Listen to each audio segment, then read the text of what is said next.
अऊज़ुबिल्लाहिमिनश्शैतानिर्रजीम बिस्मिल्लाहिर्रहमानिर्रहीम। अस्सलाम वालेकुम students, class 8 subject general science. I hope you are all well.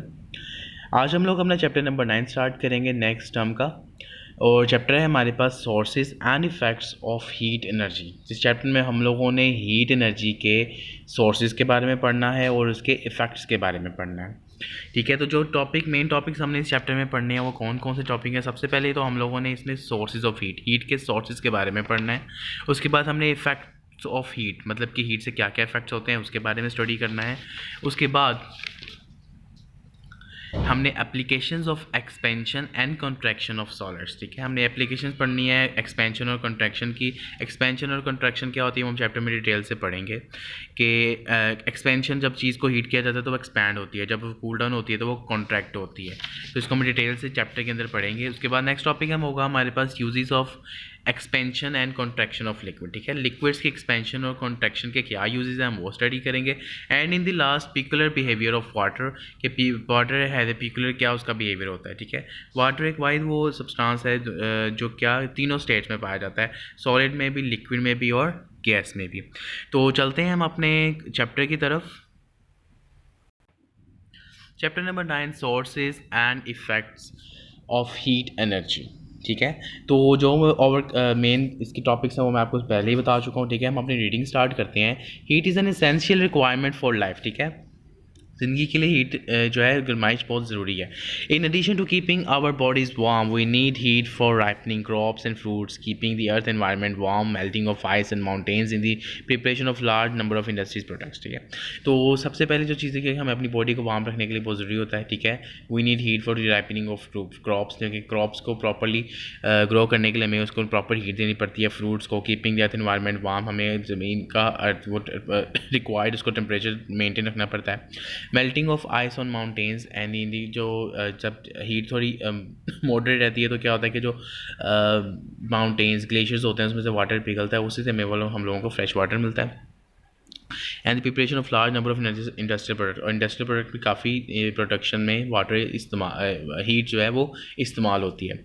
In this chapter we will learn about sources, effects and uses of heat in different process. ठीक है, हम उसके sources के बारे में पढ़ेंगे, हीट के इफेक्ट्स के बारे में पढ़ेंगे, और साथ ही साथ उसके यूजेस के बारे में पढ़ेंगे।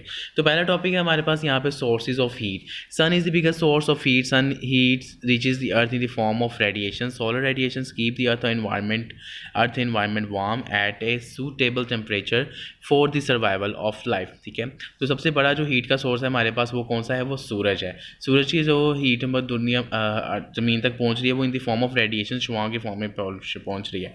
Solar radiation keep the earth environment warm at suitable temperature. तो सूरज की जो रेडिएशन है वो क्या करते हैं कि अर्थ के जो एनवायरनमेंट है उसको एक मॉडरेट टेम्परेचर देती है, जिससे वो क्या कहते हैं यहाँ पे लाइफ पॉसिबल होती है। नेक्स्ट है आपके पास keeping in our body, keeping we keep our bodies warm and alive by the heat produce from the food during its metabolism in the body cells. अब हमारी बॉडी के अंदर जो भी वर्किंग हो रही है उससे भी क्या होती है, हीट प्रोड्यूस होती है। उस हीट से भी हम अपने आप को मेंटेन रखते हैं, जैसे हमारी बॉडी का टेम्परेचर क्या रहता है, मेंटेन रहता है। उस वार्म हमें वो हीट मिलती रहती है जो हमारे अंदर बॉडी के अंदर फंक्शनिंग सारी हो रही है उससे, जो हमारे सेल के साथ फंक्शनिंग कर रहे हैं वो सारा कुछ, वो सब कुछ उससे हमें वो क्या है, वो सारी कंप्लीट हीट मिलती है। अगर हमें प्रॉपर बॉडी में हीट नहीं मिलेगी तो हमारा जिस्म क्या हो जाएगा, वो प्रॉपरली फंक्शनिंग करना छोड़ देगा। Heat is also produce by burning of wood, coal, oil and gas. ठीक है, हीट को हम वुड को जलाने से, कोल को जलाने से, और ऑयल को और गैस को जलाने से भी हासिल करते हैं। We cook food and warm our rooms by heat produce by burning of wood and natural gas. बिल्कुल simple, heat produce by the burning of coal, oil acceptor is use to produce electricity in thermal power station.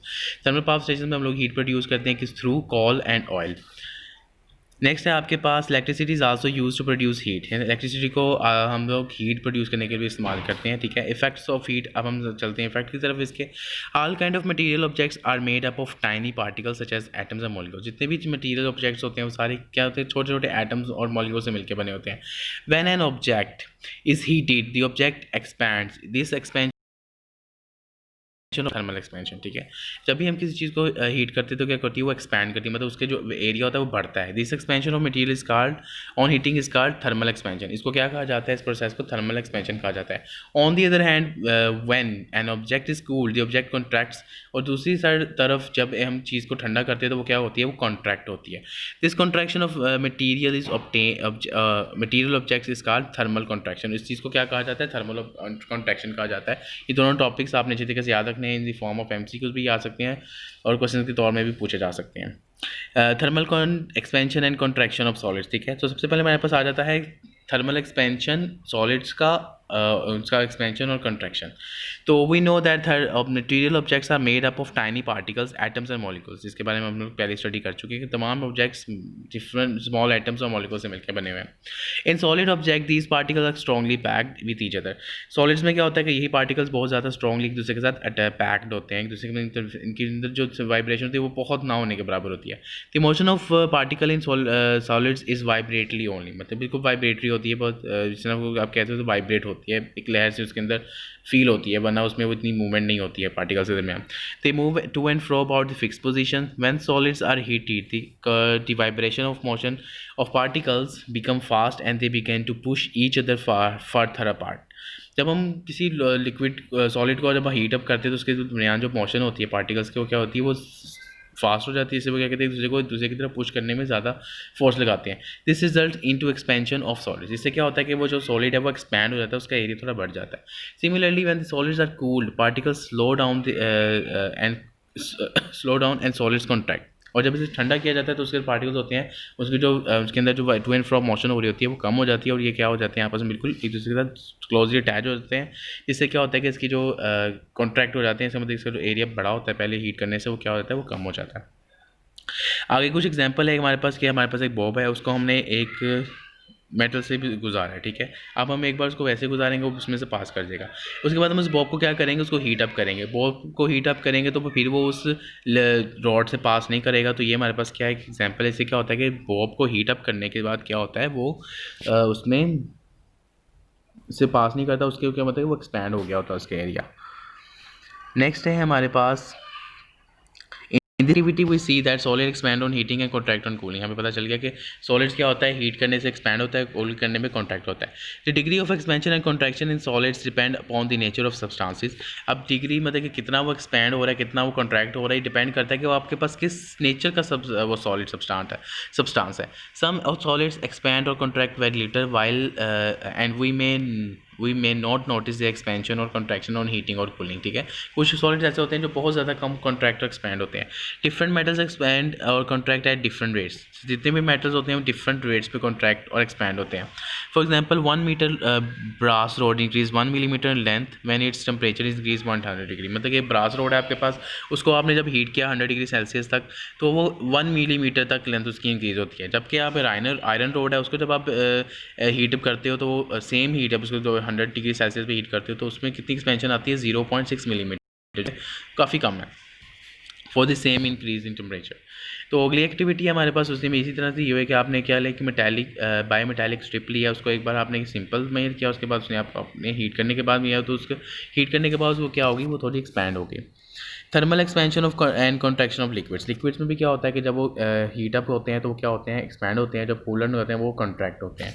तो इसकी example है यहाँ पर, ये एक activity है, ठीक है। हमने क्या उसमें क्या किया, फ्लास्क के अंदर एक लिक्विड लिया, उसके ऊपर एक कॉक के साथ और एक ट्यूब ग्लास ट्यूब के साथ उसको अटैच कर दिया, ठीक है। तो जब हमने इसको हीट अप किया तो उसमें भी हमने देखा कि जो लिक्विड था वो पहले क्या हुआ, एक्सपैंड हुआ, ठीक है। और जब हमने उसको फ्लेम उसकी ऑफ कर दी, उसके बाद वापस वो क्या हो गया, वो जो लिक्विड है वो अपने कॉन्ट्रैक्ट हो गया। जब लिक्विड क्या होगा, हीट अप होगा, तो उसके भी मॉलिक्यूल्स की वो वाइब्रेशन इंक्रीज फास्ट होगी। तो इससे क्या होगा कि वो एक दूसरे के साथ जो मॉलिक्यूल्स होंगे उसको ज़्यादा एक दूसरे को फार फर्दर मूव करेंगे, जिससे वो क्या होगा, वो एक्सपैंड होगा। और इसी तरीके से जब उसको हीट कम करेंगे उसकी, तो उस नॉर्मल टेम्परेचर में जब आएगा तो वो कूल डाउन होगा, तो वापस वो अपने उसके मॉलिक्यूल्स में जो हरारत है वो कम हो जाएगी। इस तरह हमें ये पता चलता है कि लिक्विड्स भी क्या होते हैं, हीट करने पे एक्सपैंड होते हैं, कूल करने पे कॉन्ट्रैक्ट होते हैं। इसी तरह से गैसेस में भी इसी तरह से होता है, like solids, liquid, gas and liquids. Gases also expand on heating and contract on cooling. Let us perform the following activity. यहाँ पे हमारे पास एक एक्टिविटी में हमने गैस ली है, ठीक है, फ्लास्क के अंदर। उसको हमने ऊपर से अटैच कर दिया एक और बीकर के साथ और एक ट्यूब के साथ, जिसके अंदर हमारे पास क्या है, वो एक उसमें वाटर है, ठीक है।